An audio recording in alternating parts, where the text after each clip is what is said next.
Hey there, everybody. It's Leanne here, and I'm so excited to have Valinda from South Bay Yoginis on the line. She's from Los Angeles, California.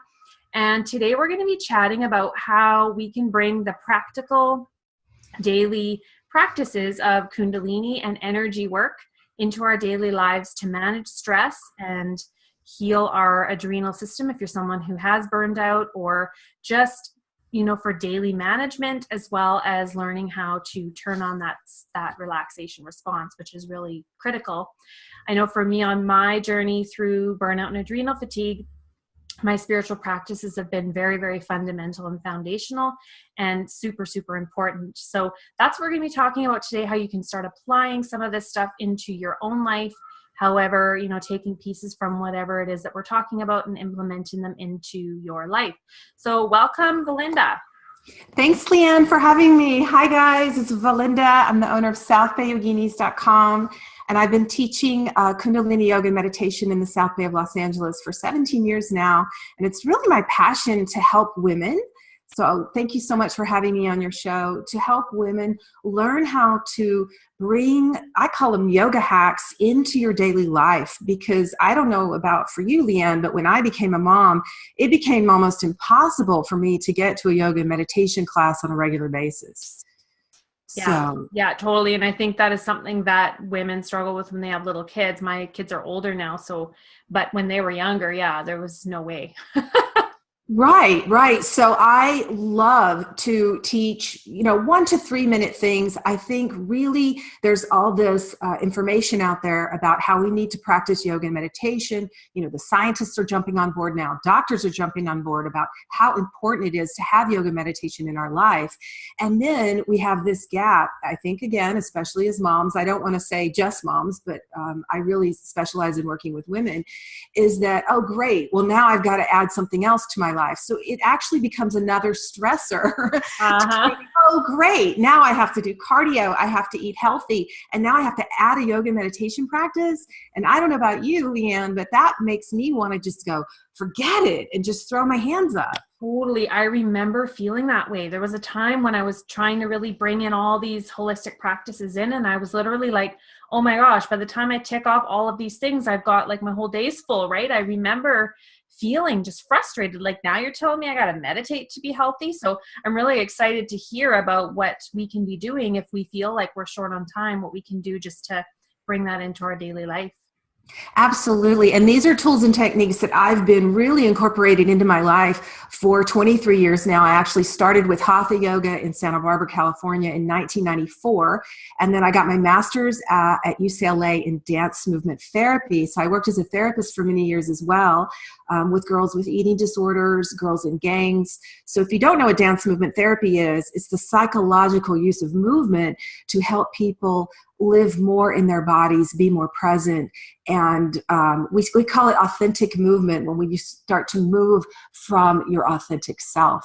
So I have now kind of merged yoga and meditation in with my movement therapy training to really help you start to really use these things throughout your day as you do everyday activities. So that's what I'm excited about sharing. Well, I love it. So let's dig into some of what has been the most helpful for you on your journey, and then we'll share some stuff with the listeners as far as what they can start implementing. So what really got you on this path, and what has been the most transformational for you? Well, for me, I started with Hatha Yoga. Well, Ha means moon, Tha means sun, Hatha Yoga, sun, moon. It's about balancing the left and right sides of the body. So Hatha Yoga is kind of what you see in the magazines. It's all the really pretty postures. And so I actually started with Hatha Yoga. And then 5 years later, I discovered Kundalini yoga and meditation, which is really, there's a lot of research coming out now in Kundalini yoga and meditation. In fact, one of the women that I took my level 2 trainings with, she's a psychiatrist at UCLA, and she actually just got one of the first studies published on Kundalini yoga and meditation, and how this one particular meditation called Kirtan Kriya, which I'll give you a little taste of that, really is preventative of Alzheimer's. They've now proved it, of how it lights up different parts of the brain. So what's exciting for me is what the yogis have known for thousands of years, that science is just now figuring out. And it's very, very simple practices. And this is why I love Kundalini. So you don't have to get to the gym and take that hour class, or I used to do Bikram, so it was the 90-minute practice, or Ashtanga, which is, the really intense athletic yoga, that really taking just a few minutes every day to add mantra, to add breathing techniques. So we call it mantra, which is a mind device. So man means mind. Tra is device. So I use mantra all the time. It's a powerful way to get out of our negative thinking patterns. To add in pranayama. So prana is life force energy. Yama is that technique that we use. So little things you can do throughout your day. As I said before, when I wasn't able to get to my hatha yoga practice anymore, I can do a 5-minute Kundalini practice. I can do, an 11-minute meditation and really set my day. And I can really feel a difference in my life when I do this. So that's really what I learned, is how to take what I've learned in the yoga room off the mat and into my life. That's what's important. I love this because I'm really all about bringing spirituality and meditation, all these practices in a practical way, because we don't all have time to sit for an hour of meditation.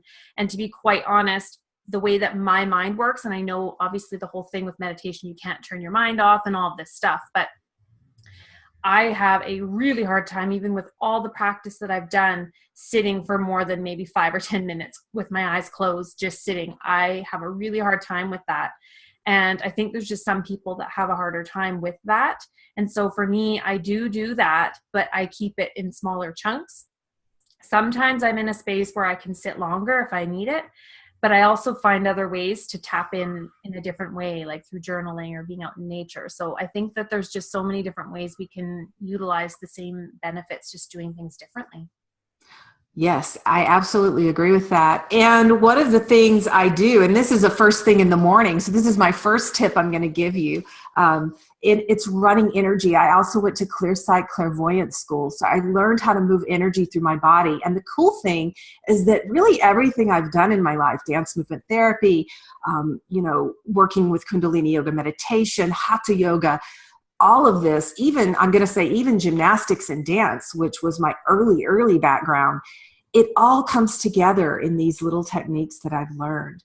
And also, I think really important to use our minds. So visualization. So we're now learning this too, that it's really important to visualize things in our lives. So one of the things we do is when you're in the shower in the morning or at night, whenever you take your shower, is you just stand under the water and close the eyes.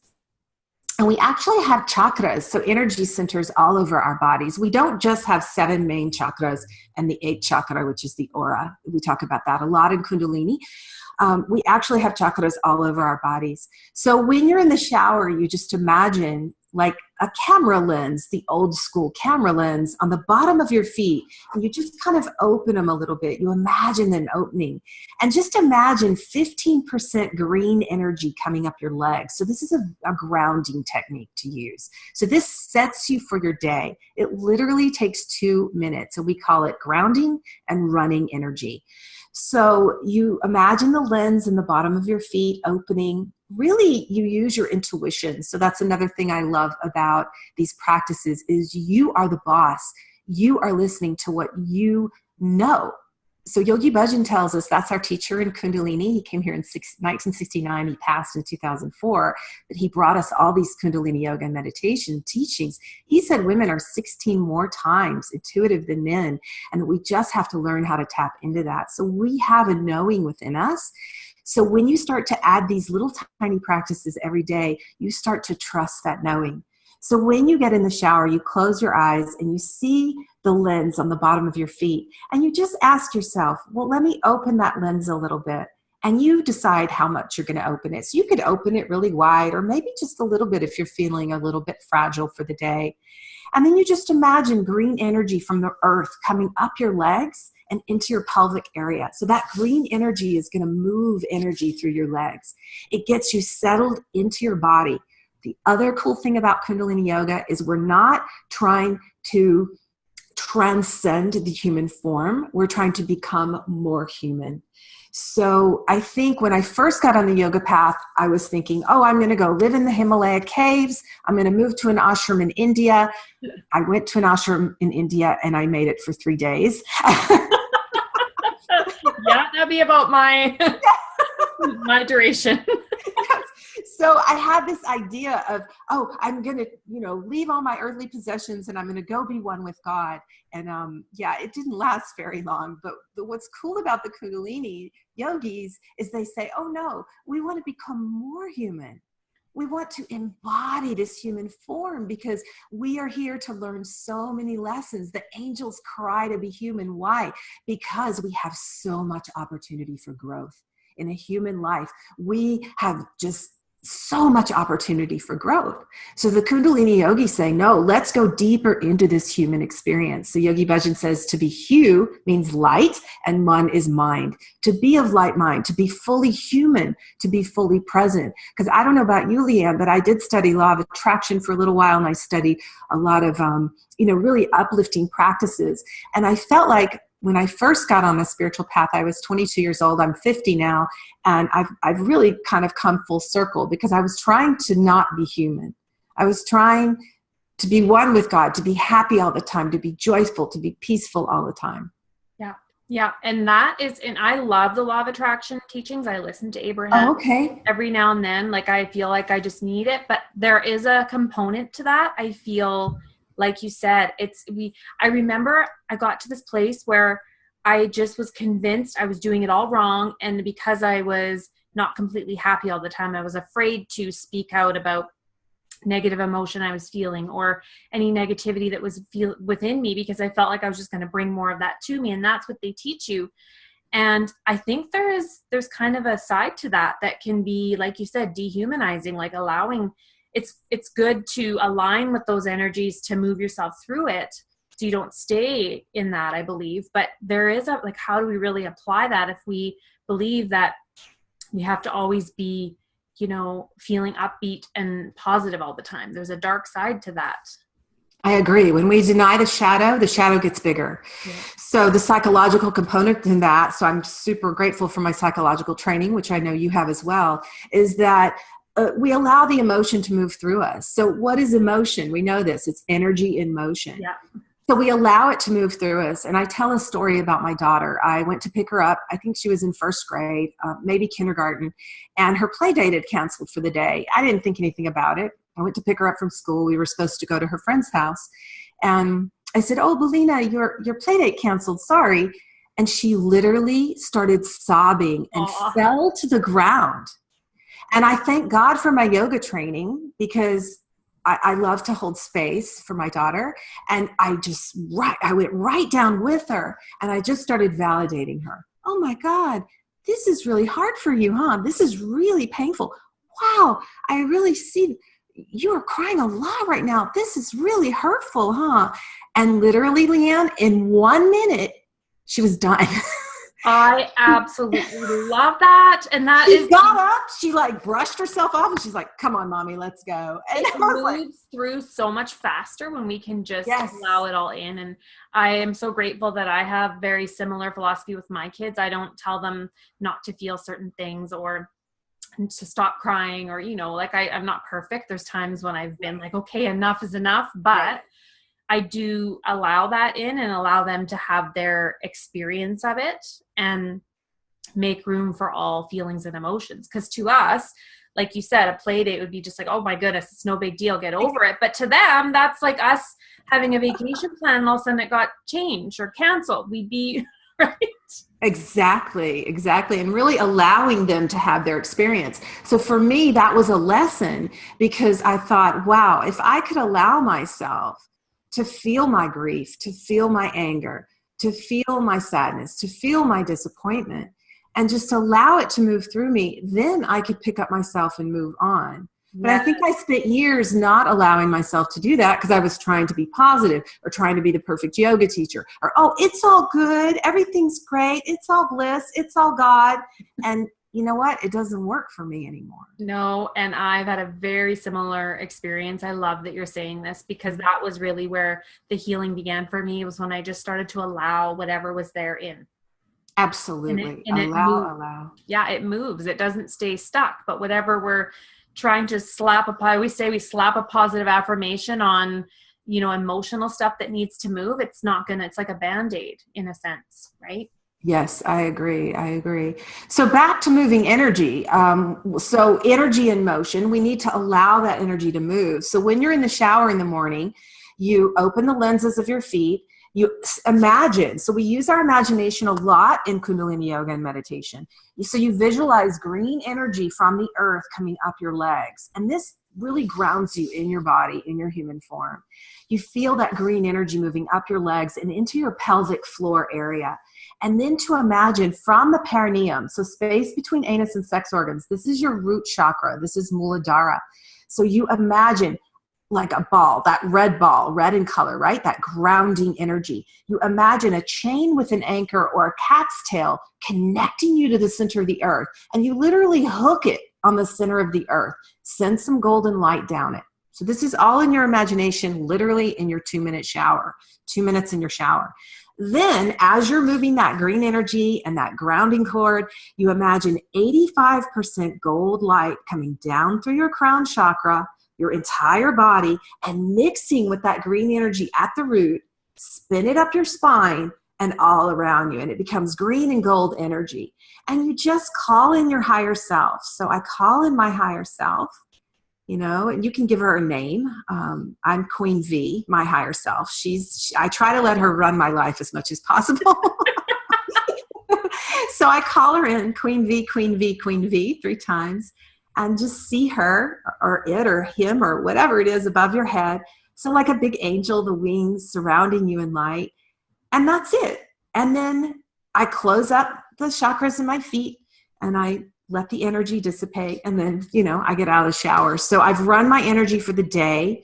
My higher self is above my head, guiding me every step of the way. So that's my first little tip that I'll tell you can do every day. And you can do it throughout your day as you think about it in the kitchen. Maybe you catch yourself in negative thinking processes or visualizing. I don't know about you, but I used to get visions of like trauma in my life. Like when I was pregnant, I kept having visions of me falling down the stairs. This would scare the crap out of me because I have a tendency to be a little clairvoyant. And I was so afraid I was going to fall down the stairs when I was pregnant. So one of the things we do at Clearsight is these images are giving us information. Right? It doesn't mean it's going to happen. I don't know if you've ever had that experience of getting visions. I do. And that is very, like when you said that, I still do to this day, where I'll have those visions of something horrible happening or to one of my kids. And I've always had that. And so, yeah, it does ignite a certain sense of anxiety because I am worried it's a premonition. Absolutely. Absolutely. I feel the same way. So at Clearsight, they taught us this great little tool. I use it probably 5 times a day. You see the vision. They say that it's your higher self telling you something. It's information coming in. It could be based on the first 7 years of your life if you had trauma. It could be based on fear and traumatic experiences that you've had.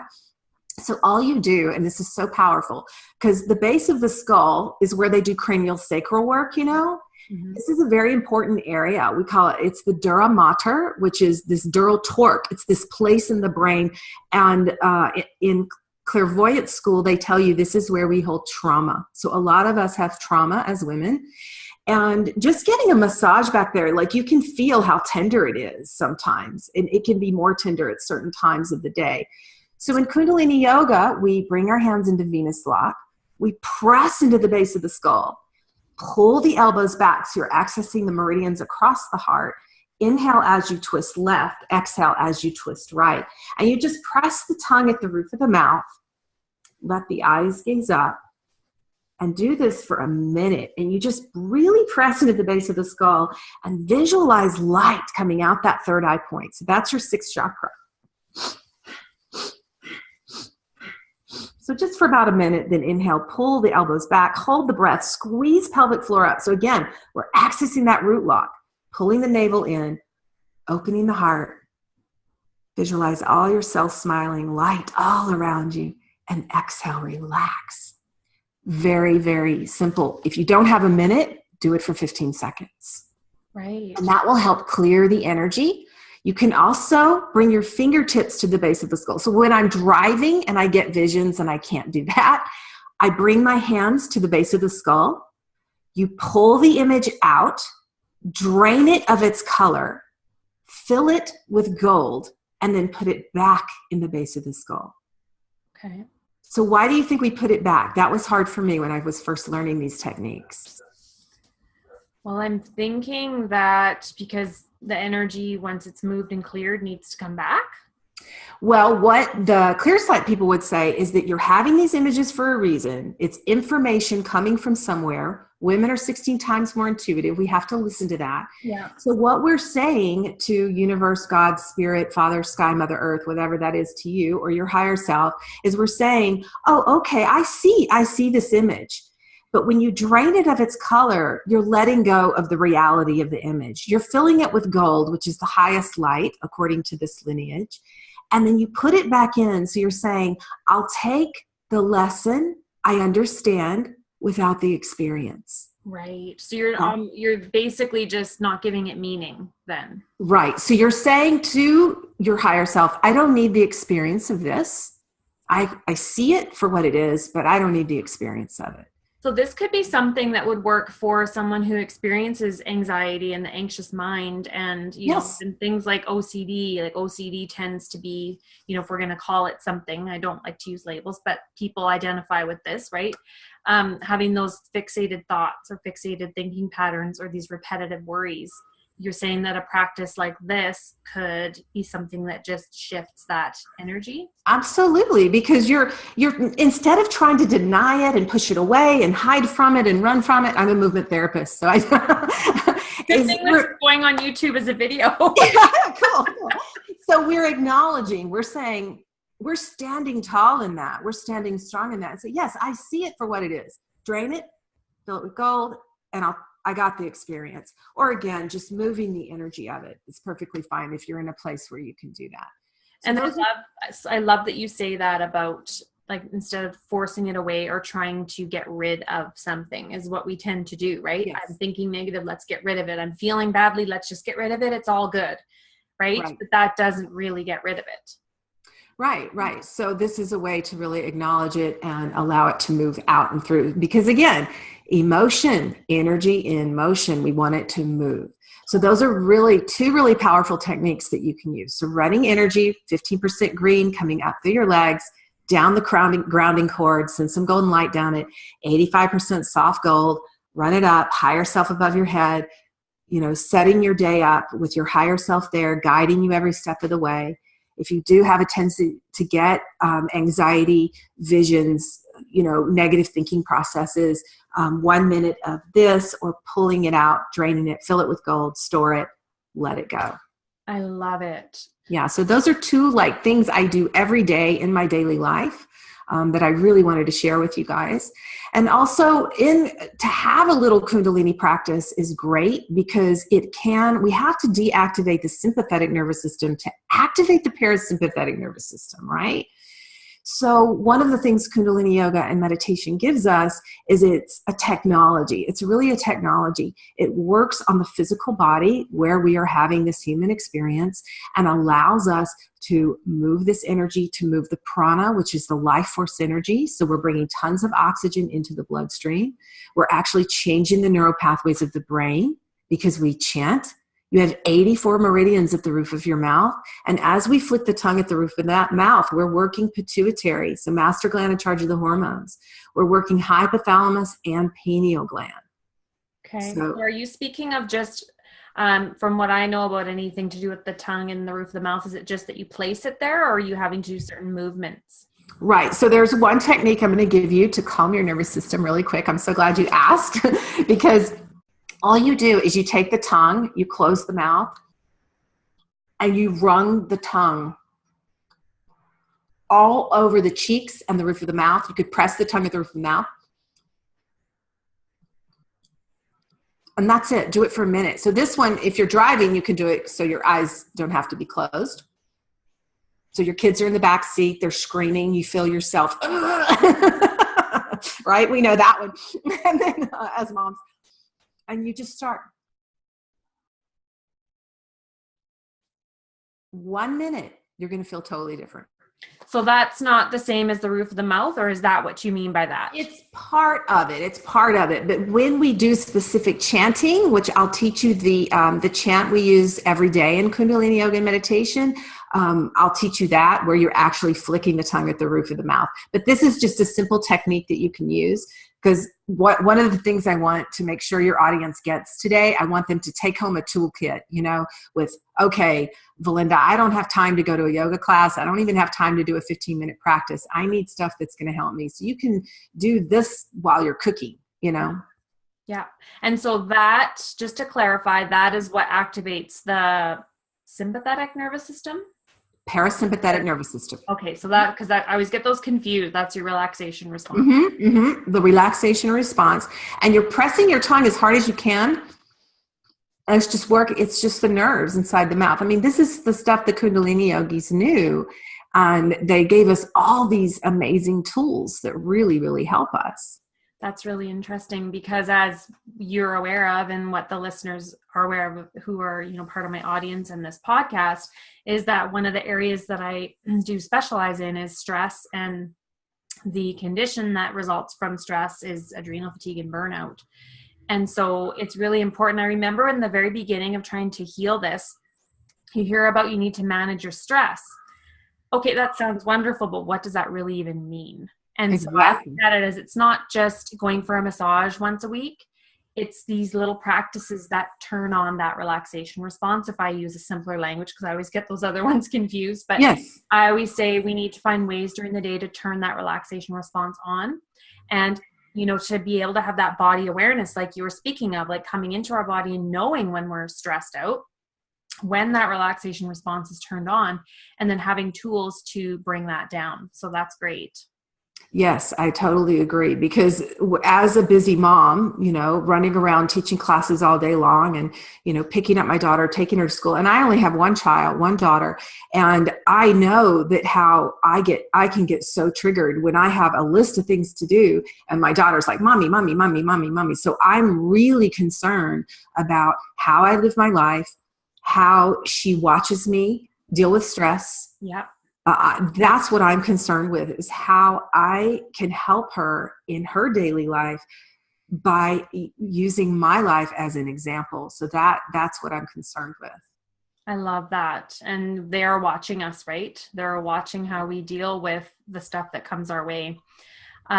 So this is great. So before we wrap up, do you have anything else that you want to add as far as what the listeners can take away about Kundalini? What if they're interested in this and they would like to maybe learn a little bit more? Do you have something that is like an online offering that could be something somewhere where somebody could start?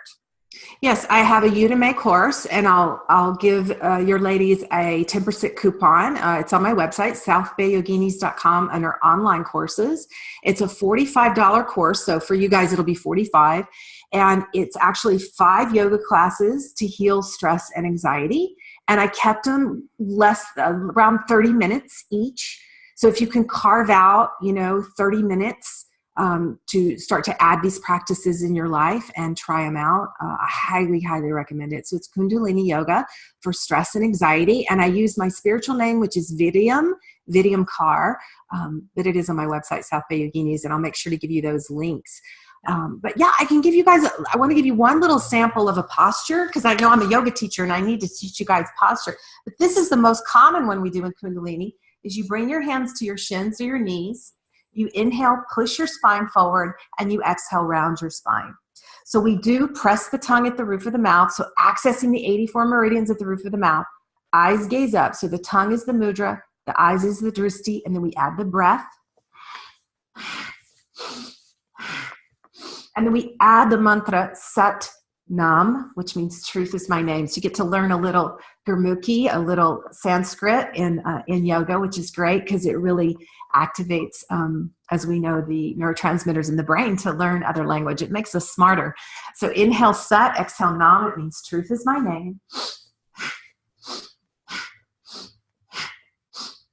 just 1 minute, and then you can inhale, sit up tall. Hold the breath. It's called Kumbhaka, breath retention, getting deep into the bottom of the lungs, holding the breath. Visualize light to every cell in your body and all around you. See your mind as still as a pond. And then exhale, relax. I love it. That was one of the very first things I learned at a spiritual retreat, actually in LA a couple of years ago. And it was my first experience with Kundalini. And that was the first, and I have to admit, I was doing it and I was kind of like, this is very strange, but there's something to it, because after you do a class, you feel different. I'm a believer in energy work. And then I've taken some other ones locally here and there, but there is definitely something that happens and shifts with it. So that's what I would actually love to hear. So for someone who maybe is really new to this idea and they've never even don't even know what Kundalini yoga is that what are some of the benefits that someone would experience if they start to decide to make this a daily practice? Say they want to take a class or take your class online to really just get an intro. What can someone expect to experience as part of going through this journey? Well, Kundalini yoga is an ancient technology to calm your nervous system, strengthen your nerves, change the neural pathways of the brain, cleanse and detox your organs, strengthen your musculoskeletal system. It is a spiritual practice, so it connects you to your Satnam, which is, our teacher tells us, which is your true identity that we want to have access to at all times. So your higher self, your soul self. So the yogis tell us that we came here, that our soul is having this human experience, and we really came here to learn lessons. That life is a school where we learn how to remember what our soul already knows. So when you do a Kundalini yoga and meditation practice, you are going to feel the effects right away. So lots of oxygen in your bloodstream. So people report feeling high after a Kundalini yoga class. They report feeling more peaceful than they felt in years, better than a spa day and a massage, and you get to do it yourself. And so really it's a technology working on the glands and the nerves. I love that. And see, when people hear Kundalini yoga, you think that it's yoga, it's movement. And some of the classes that I took locally were involved. Some of the postures were literally like staying in one posture for a very long period of time as part of the practice. Yes. Or is that something different? Yes, I'm working on my webinar right now, and it's the 7 Secrets to Kundalini Yoga Revealed. And I'm talking about that. Like, why is Kundalini so different from Hatha Yoga? And I talk about that a lot, that we're working on the meridians, we're working on the glands, we're working on the nerves. So it's a very different practice, and you can do it sitting on your couch. And actually in my Udemy online course, my 5 classes, Kundalini Yoga for Stress and Anxiety, I say, as I'm teaching, if you are on the couch, do this.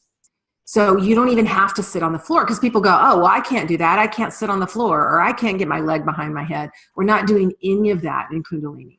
Yeah, there's no limitations, and it's for anybody. That's what I love about it, and that it is a spiritual energy practice. It is. It is. And you feel the effects right away. I also have my Vimeo on demand, Valinda Yoga, where I teach in my home studio, which you're seeing here today, and I upload the classes every week. So I have 23 classes on there. I just finished 2 Divine Wisdom series for women.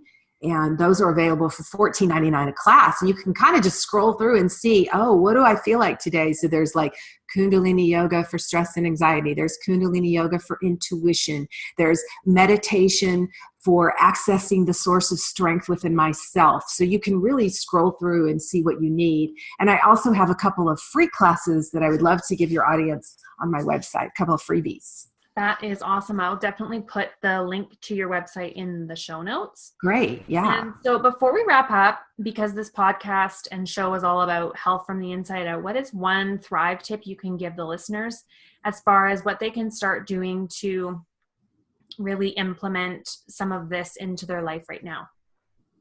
Well, I think if you can add that shower meditation, I would really, really recommend doing that shower meditation every morning. And every night if you can, to kind of dump the energy of your day. So it's literally 2 minutes of visualizing that 15% green, that 85% gold, your grounding cord, and just see how that makes you feel. Another great technique I learned from Donna Eden is called the hookup. And you just bring one hand to your navel and the other hand to your third eye, and you take 7 deep breaths in through the nose, out through the mouth.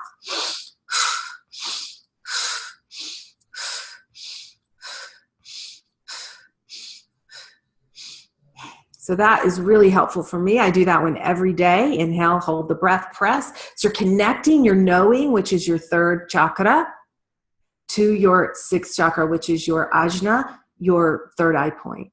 And that's called the hookup. So it just sucks everything in, brings you into your body and into your moment. So, and really trying long, deep breathing throughout the day, I think has really helped me. Yeah, especially when we're stressed out, I know for me, I know when I'm feeling stressed or overwhelmed, when my breathing gets more constricted and my chest feels tight. So I'll actually go do some like intentional deep breathing and releasing, right? It's having that stress awareness and then knowing what are the tools that you like and that work for you that are easy to implement. So this is great. So if you're listening to the podcast audio version, I recommend that you head over to my YouTube channel. It's also under Leanne Oat, and I'll put it in the show notes. So then you can actually watch Valinda doing the demonstrations of the movements and practices through video. So there's both versions of that available for you. So thank you so much for your time and your generosity in sharing this with us. I really appreciate your time.